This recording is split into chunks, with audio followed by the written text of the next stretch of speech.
Informaba recién Javier Mamí, el Consejo Superior de la Universidad Nacional de San Luis dispuso en una sesión que realizó ayer ratificar una determinación que ya había adoptado anteriormente y excluir del padrón electoral para esta elección y también para la próxima de cada uno de los claustros a varios profesores, a 5 profesores y a un estudiante, porque se habían inscrito como candidatos en 2 listas cada uno, ¿no?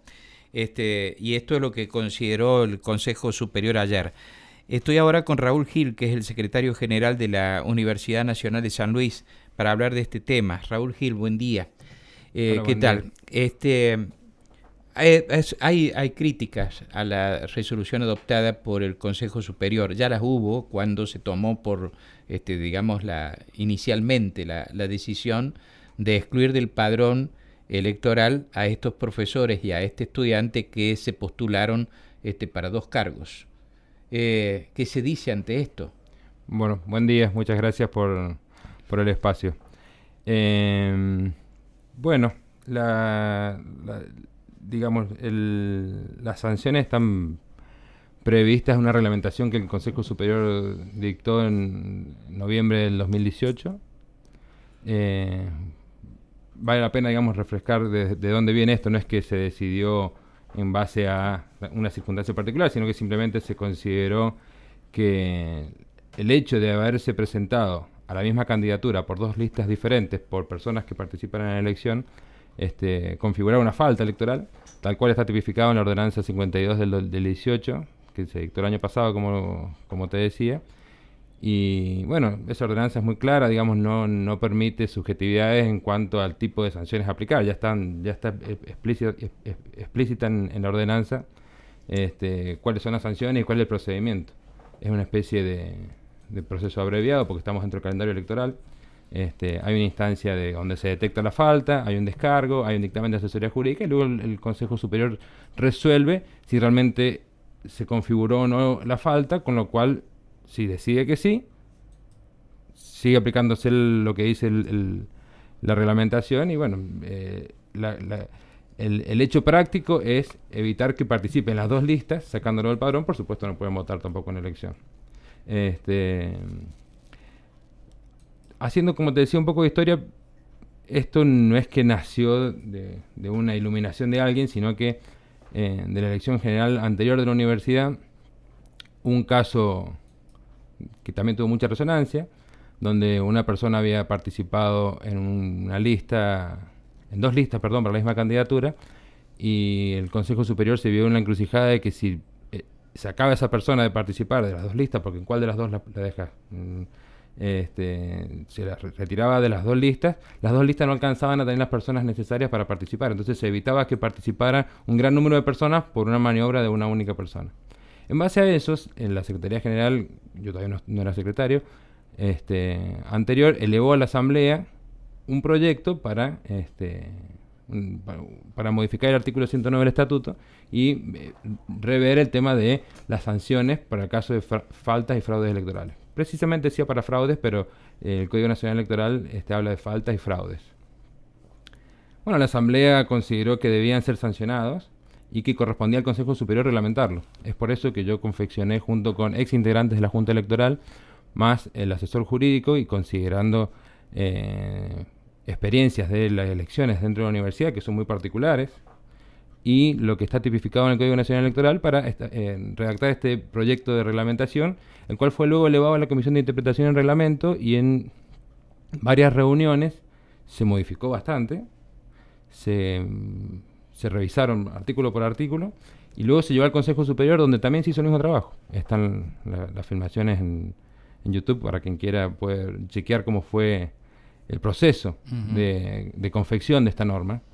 Y la verdad es que tuvo un acuerdo. ¿No está inspirado entonces en una normativa de la época de Viñones, como señaló uno de los, A ver, uno de los consejeros? las leyes las cuales nos regimos como Estado a nivel nacional tienen decretos que son vigentes de los años 70 y a principios de los 80, pero es la legislación vigente. Yo no puedo redactar una norma en base a legislación no vigente. O sea, no es que yo o alguien tomó un decreto de la dictadura porque nos venía bien. Es lo que está vigente. O sea, lamento que sea de la dictadura, pero en todo caso, como argentinos, démonos el debate de pedir a nuestras autoridades a las cuales les compete que revisen este tipo de leyes y legislaciones vigentes, porque la verdad que entiendo y comparto que es triste que tengamos para nuestros actos democráticos leyes provenientes de procesos no democráticos, pero es lo que hay vigente en Argentina, no es una cuestión que nace de nosotros, digamos, es lo que está vigente, y como cuidando, digamos, todo esto tiene que estar ajustado a derecho, y bueno, la legislación vigente es esa, no es culpa mía, ni del Consejo Superior, ni del rector, ni de la universidad, es lo que tenemos. No es que esté inspirado en un decreto de la dictadura. Lamento que la reglamentación vigente sea esa, pero es la que tenemos en Argentina, no es una... Te decía, no es una propuesta nuestra seguir una reglamentación de la dictadura, y lejos está de nosotros eso, pero bueno. De cualquier manera, la cuestión fue a la Asamblea en virtud de un hecho que había acontecido en las elecciones anteriores. Varios, pero principalmente uno que fue el de la última elección general, donde ocurrió lo que te mencionaba recién, de que hubo que oficializar una lista con el mismo dos listas con el mismo candidato. A ver, si uno revisa lo que es la participación democrática en la Universidad Nacional de San Luis, por supuesto no es igual al de todas las universidades, y es muy diferente al que podemos tener en un municipio, en un partido, en unas elecciones internas partidarias o a nivel de provinciales o nacionales. Nuestra forma en la cual nosotros elegimos a nuestras autoridades es muy particular. Todos sabemos, tenemos voto, se le podría decir, ponderado o calificado, sí, que para llamarlo democracia, por supuesto que es participativo, pero hace diferencia entre la calidad de la persona que vota o del claustro al que pertenece. ¿Cómo elegimos las autoridades? En cierta forma, por la Ley de Educación Superior nosotros lo determinamos. Bueno,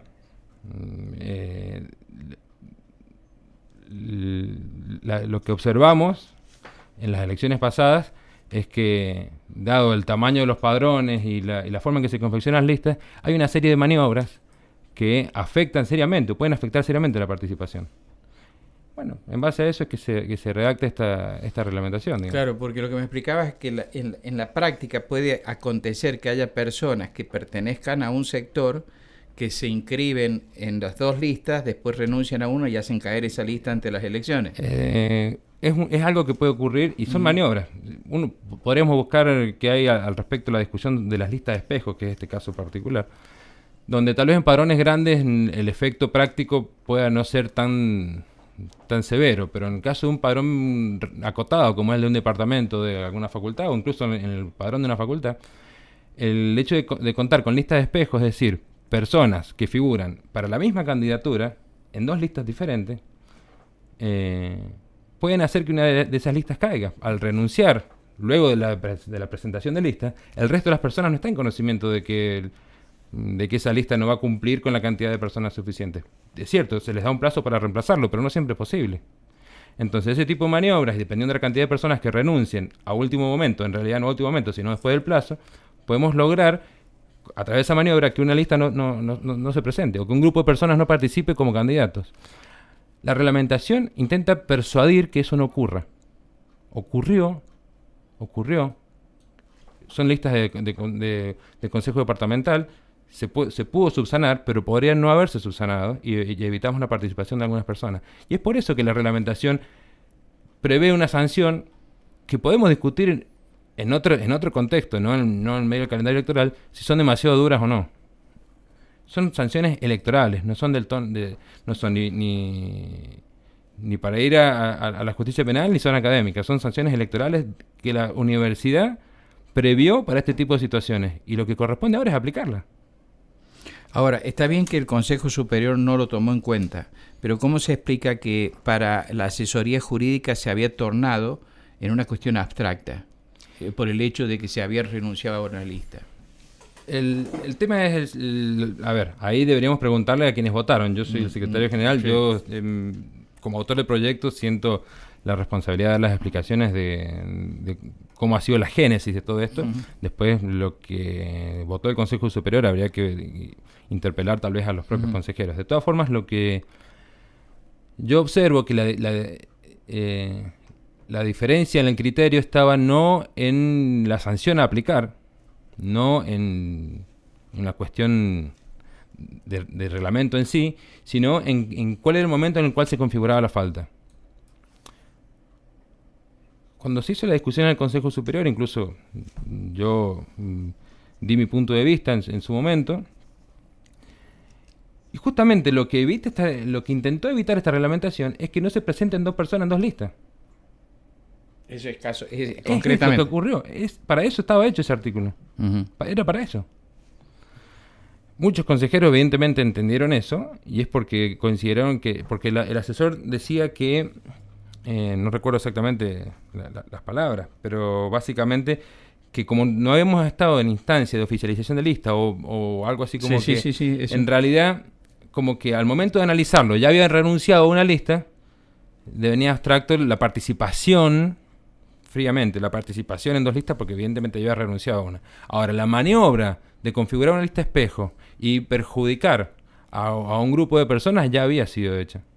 Ese acto ya había sido consumado. Y eso es lo que intentaba evitar la reglamentación. Podemos discutir, les vuelvo a repetir, en otro ámbito o en otra circunstancia, porque la verdad que es poco feliz discutir esto a 2 semanas de las elecciones, si las sanciones probablemente son demasiado duras o podríamos pensar en otro tipo de sanciones. Ahora, en eso yo quisiera hacer una aclaración. Las sanciones, así como la reglamentación no fue una iluminación divina, las sanciones tampoco. Nuestro estatuto, aprobado ya, al menos este artículo, hace más de 10 años, bastante más, en el año creo que 2001, 2002, tiene otro artículo previsto dentro del régimen disciplinario, que es el 145, si no me equivoco. El artículo 145 prevé ya sanciones electorales para quienes no asistan a votar o tienen algún tipo de falta, y prevé amonestaciones, días de suspensión, eliminación del padrón para casos de graduados, y tomando esos antecedentes, es decir, ¿qué sanciones prevé la universidad para estos casos? Es que yo propuse, para que luego se debata, una serie de sanciones para las faltas tipificadas, que no es la única presentarse en lista de espejo. Si pueden ver la ordenanza 52, tiene una serie de situaciones que son consideradas faltas y otra serie de situaciones que son consideradas fraudes. Para el caso de las faltas, eran solamente, en la mayoría de los casos, eliminación del padrón. En el caso de los fraudes, sí había ya suspensiones y descuento sin goce de haberes y otro tipo de sanciones, tal vez más duras todavía. Es decir, las sanciones que se tipificaron, para las faltas tipificadas en la ordenanza 52, fueron inspiradas de alguna forma o tomadas con lo que ya prevía el estatuto. Es decir, no inventamos una sanción nueva. No es que ahora de repente eliminar el padrón es algo nuevo en la universidad. Es algo que ya lo teníamos conviviendo con nosotros. Probablemente no haya sido tan resonante porque hablábamos del claustro de graduados, que probablemente no tengan tanta representación en la rutina dentro de la universidad, pero sí eran personas con derechos políticos, se los quitábamos por una falta. Pero estaban previstas en el estatuto. En el estatuto de la universidad. Raúl Gil, muchas gracias por haberme acompañado. Bueno, gracias por invitarme. Gracias. Buen día. Raúl Gil, que es el secretario general de la Universidad Nacional de San Luis, estuvo esta mañana aquí en Nada Secreto en Radio Universidad.